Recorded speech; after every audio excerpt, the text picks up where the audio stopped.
Olá, graça e paz, povo de Deus, pastor Jairo Silva, para quem não me conhece, mais uma vez eu quero poder ser instrumento de Deus para trazer uma palavra de edificação espiritual para a sua vida, para o seu ministério.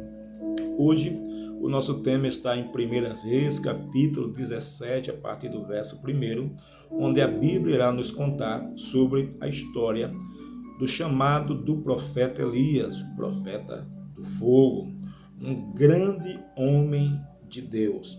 Elias foi chamado exatamente em um tempo de completa apostasia espiritual. E o rei atual era Acabe filho de Oni. Oni foi um rei perverso, fez o que era mal aos olhos do Senhor. O capítulo de número 16 nos conta isso.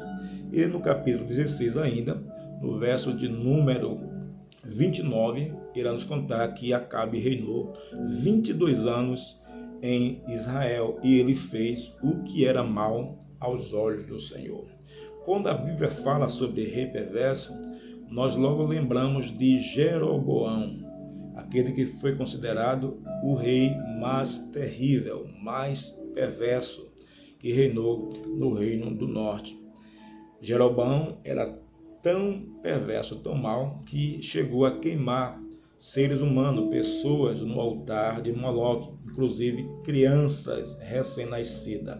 No entanto, quando a Bíblia vai falar sobre o reinado de Acabe, Acabe vai conseguir realizar a façanha de ser pior do que Jeroboão. Por quê?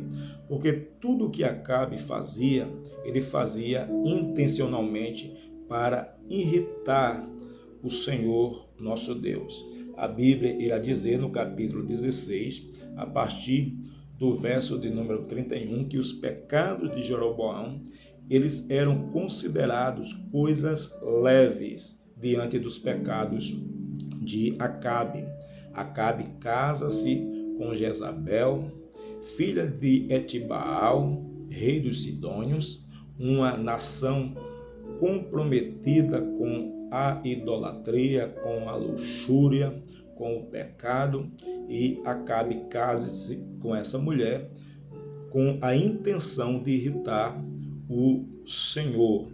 E os pecados de Acabe vai além. Depois de casar-se com uma mulher pagã, a Bíblia vai dizer que ele serviu a Baal. E não só serviu a Baal, ele edifica um altar a Baal e se encurva diante de Baal. E depois de construir esse altar, ele também constrói, confecciona um bosque em honra a esse altar. Os pecados em Samaria, através de Acabe, estava desenfreado. Era uma apostasia total e completa. O que é uma apostasia? É o desvio consciente e deliberado da fé.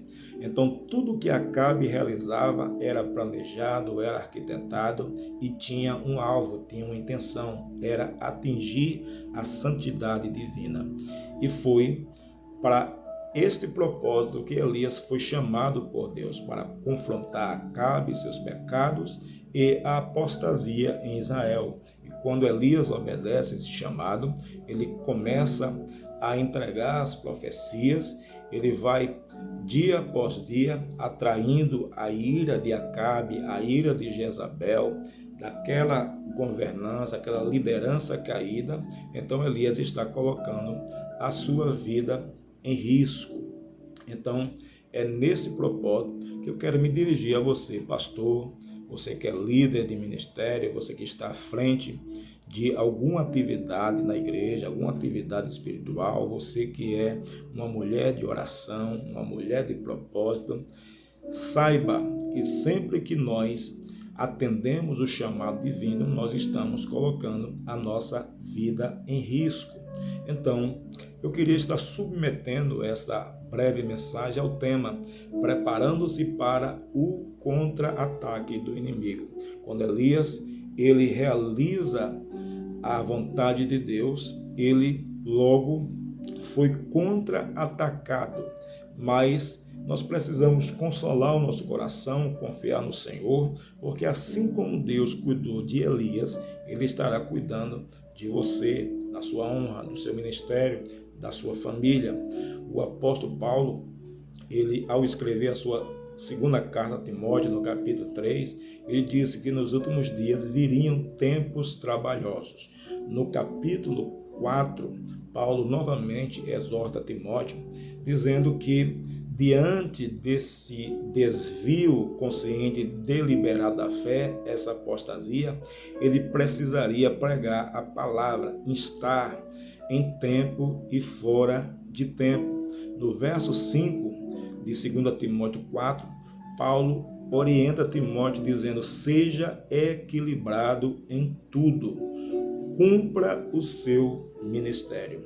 Então, amado pastor, amado líder, amada irmã que está à frente da obra, a palavra de Deus hoje é urgente para cada um de nós. Devemos cumprir cabalmente, fielmente, de forma equilibrada o nosso ministério, mesmo sabendo que nós estamos sendo contra-atacados. Por que contra-atacados? Porque quando a gente realiza o ministério chamado do Senhor, nós estamos atacando o reino organizado das trevas. Jesus falou isso a Pedro em Mateus capítulo 16, verso 18 e verso 19.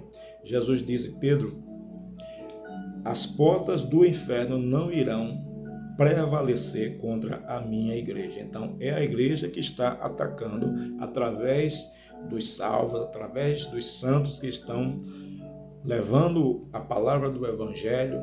Jesus disse que nós fomos chamados para desfazer as obras do diabo e que, se nós tivermos fé, nós inclusive realizaríamos coisas maiores daquelas que Jesus realizou. Quando Deus se dirigiu a Ezequiel, Deus falou para ele: profetiza, filho do homem, que ouçam ou que deixem de ouvir, porque são casa de rebelde. Então Ezequiel é exortado por Deus a não interromper o seu chamado, a não mudar o seu discurso, a continuar falando a palavra da profecia, a revelação de Deus para o seu povo.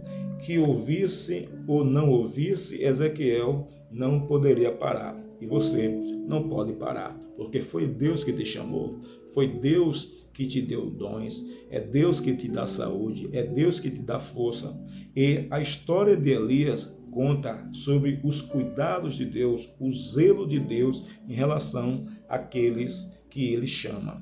Elias, quando atende o ministério, ele vai ser perseguido por Acabe, por Jezabel, pelos falsos profetas, mas Deus se antecipa e diz: Elias, vá para o ribeiro de Querite, porque ali eu vou cuidar de você. Você vai beber água do ribeiro e eu já dei ordem aos corvos que te alimentem todos os dias. Então, a Bíblia conta no capítulo 17, verso 6, que todos os dias os corvos levavam pão e carne para Elias e ele bebia água do ribeiro. Isso acontecia todos os dias, de maneira que o ribeiro de Querite, inclusive o nome Querite significa lugar que corta ou lugar cortante. Era Deus cortando, dilacerando, o caráter do profeta, lhe ensinando ali da solidão do ribeiro de Querite a lição da intimidade, a lição da dependência divina. Então, é sobre esse prisma que nós devemos olhar quando Deus chamou Elias. Mesmo diante do ataque de Jezabel, de Acabe, dos falsos profetas, Elias foi sustentado por Deus no ribeiro de Querite. E por quem? Pelos corvos, por servos improváveis. Então, Deus trabalha nesses mistérios, onde Deus usa pessoas improváveis para nos ajudar, para nos sustentar, para nos fortalecer. Então, pastor, você irmão, você irmã que está à frente da obra, continua, porque Deus já deu ordem aos corvos para te sustentar. Você não está sozinho, suporte as aflições como um bom soldado de Cristo. As mãos de Deus estão sobre você para te proteger, para alimentar a sua alma e não permitir que as trevas reine e domine sobre a tua vida. Por quê? Porque os cuidados do Senhor serão perenes, serão sempre, um dia após o outro na sua história. Que Deus em Cristo te abençoe. Um forte abraço. Compartilha esse vídeo se você foi edificado e que as mãos do Senhor continuem te protegendo e te sustentando, assim como sustentou o profeta Elias. Deus te abençoe.